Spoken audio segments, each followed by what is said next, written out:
Ever dreamed of a life without financial worries? It's no more just a dream. It's a tangible possibility. Yes, you heard it right. But before we dive into game-changing strategies to achieve financial freedom, consider this. 63% of Americans admit they're not saving enough, and 78% live paycheck to paycheck. But there's a way out, and we're here for it. Whether you're at the beginning of your financial journey or seeking to better your existing plan, the strategies discussed are from top financial books that will help you and help take control of your financial destiny. By applying these simple steps, you can establish a foundation for a secure financial future, eliminating worries about money. Let's start with Step 1. Escape the 9-5 workday. I found this amazing book called The 4-Hour Workweek by Tim Ferriss. Believe me, it's an eye-opener. In this book, Tim suggests we can enjoy life more by working less. He talks about mini retirements, saying we don't have to wait until we're 60 to have fun. We can take breaks now, spread throughout our lives. It's a cool idea to make life more enjoyable. Tim Ferriss doesn't just talk about working smarter, he's a living example. In his book, The 4-Hour Workweek, he shares how he managed to travel the world and run his business in just 4 hours a week. Sounds unbelievable, right? Well, the secret lies in automation and delegation. It's all about efficiency over effort. Take email, for instance. Tim slashed his email checking to once a day, freeing up more time for his passions. And the best part? We can adopt the same approach. This isn't just for entrepreneurs. Even if you're stuck in a 9-to-5 job, there are ways to automate tasks and outsource responsibilities, giving you more time for what truly matters. Tim tested these ideas during his travels, challenging the norm of a traditional work setup. He successfully ran a business while immersing himself in experiences like learning tango in Argentina. It's not about being lazy. It's about being intentional with your time and choosing when and what to work on. Now, let's clear up another common misconception. Working less doesn't necessarily mean earning less. Tim Ferriss is a great example. He actually doubled his income while cutting his work hours in half. It's all about working smart and being effective. So what's holding us back from reshaping our workdays? Let's dive in and create a life that aligns with our dreams, not the other way around. Step 2. Prioritize time over money.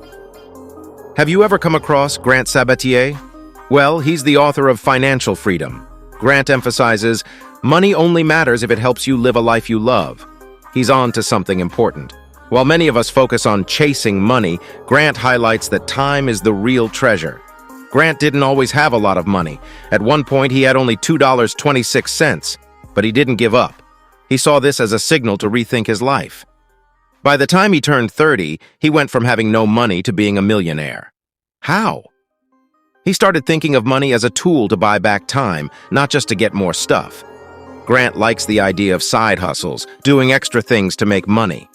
And guess what? You don't need a lot of money to start. It's about using your skills in different ways. Grant tried 18 different side hustles. Some didn't work out, but some did. It's about trying and finding what works best for you. Grant also talks about spending money wisely, like choosing to live in a smaller house or using public transport. It's not about giving up things. It's about making smart choices to be free with money. He says every dollar you spend is like spending time working. So before buying something, think, is it worth the time you worked for it?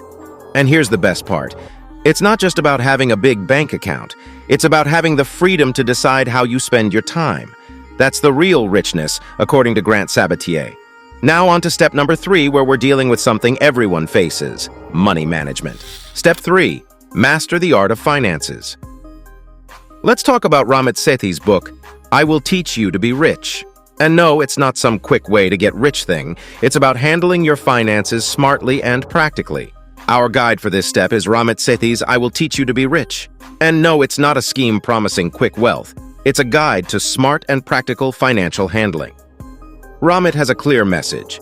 Spend extravagantly on the things you love and cut costs mercilessly on the things you don't. It just makes sense, doesn't it? Let's start with budgeting.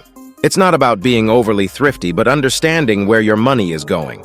Ramit recommends the 50-30-20 rule. Allocate 50% to essentials, 30% to wants, and save 20%.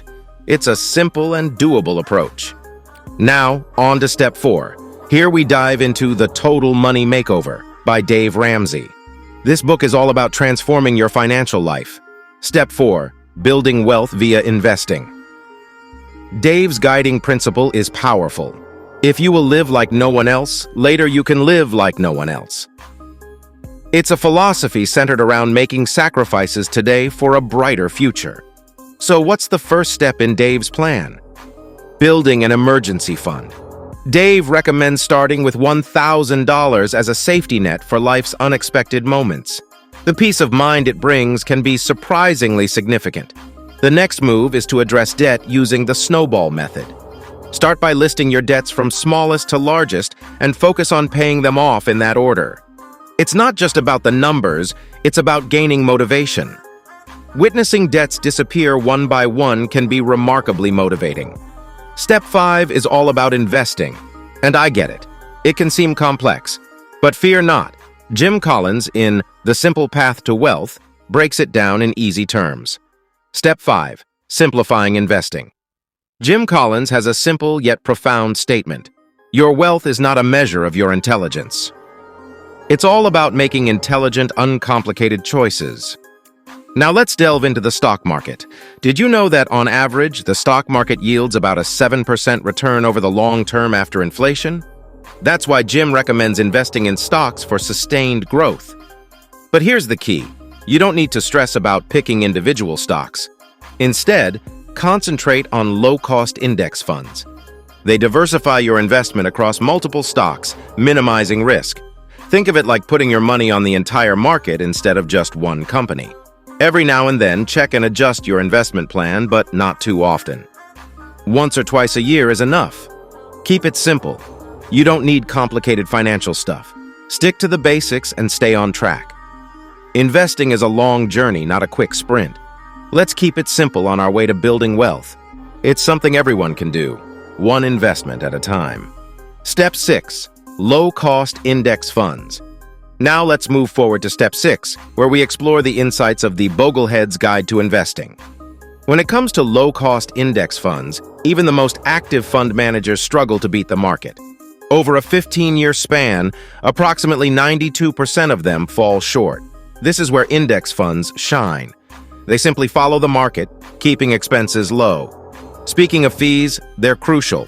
Even a 1% fee can burn more than 25% of your returns over 40 years. In contrast, index funds usually come with much lower fees. And don't overlook taxes. Index funds are tax efficient because they don't trade frequently, resulting in fewer taxable events for you. Remember, it's a game for the long haul. While market ups and downs are normal, sticking to your plan is key. Historically, the market has always risen over time. To sum it up, low-cost index funds provide a clear and effective path to wealth building. It's investing made simple and intelligent, suitable for both beginners and experienced investors. Step 7. Connect money handling with happiness. This step is all about finding joy in managing our finances, inspired by insights from Your Money or Your Life by Vicki Robin. Vicki emphasizes, money is something we choose to trade our life energy for. It's a profound idea, isn't it? First off, let's discuss tracking your spending. Vicki recommends keeping a close eye on every dollar. It's not just about budgeting, it's about grasping the value of your time compared to money. For instance, if you earn $1.20 an hour and buy a $1.60 jacket, that's 3 hours of your life. Puts things in perspective, doesn't it? Next, assess your expenses. Ask yourself, is this expense adding value to my life? If not, why keep it? It's about aligning your spending with your values and happiness. Another crucial lesson is investing in experiences over things. Numerous studies confirm that experiences bring more long-term happiness than material possessions. It's all about creating memories, not clutter. Moreover, reducing debt is a crucial factor for happiness.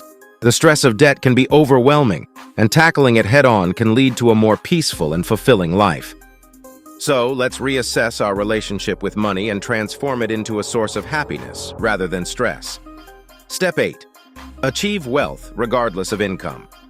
It is inspired by insights from The Millionaire Next Door by Thomas J. Stanley and William D. Danko. The authors bring forth a surprising revelation. Many millionaires live right next door and you wouldn't even know it. They lead modest lives, eschewing flashy displays. It's not about the income they generate, it's about how effectively they manage it. Let's dispel a common myth.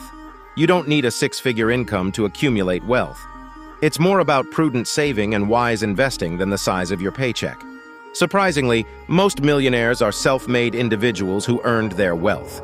Frugality emerges as a common trait among them. They keep their living expenses in check.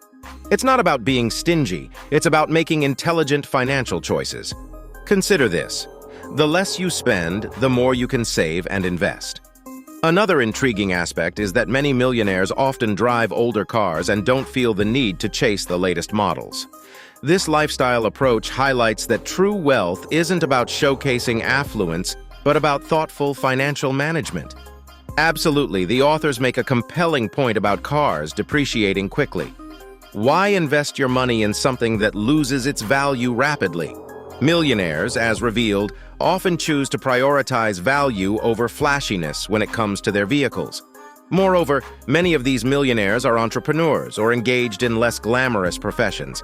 It's about discovering a niche and excelling in it, rather than pursuing high-profile careers. This emphasizes the importance of finding fulfillment and success in areas that align with your skills and passions. In essence, wealth is within reach for anyone. It's not solely about the amount you earn, but crucially, about how much you can retain and grow. By adopting the prudent financial habits of these millionaires next door, we can work towards building our wealth, irrespective of our income levels. And with that, we conclude our expedition toward achieving financial freedom. Throughout this journey, we've highlighted the transformative power of making small but effective adjustments in how you handle money, showcasing that even small changes can yield significant results. Whether it's reconsidering your daily work routine or embracing savvy investment approaches, we've explored some crucial set of strategies. Thank you for watching, and don't forget to like, share, and subscribe to our channel.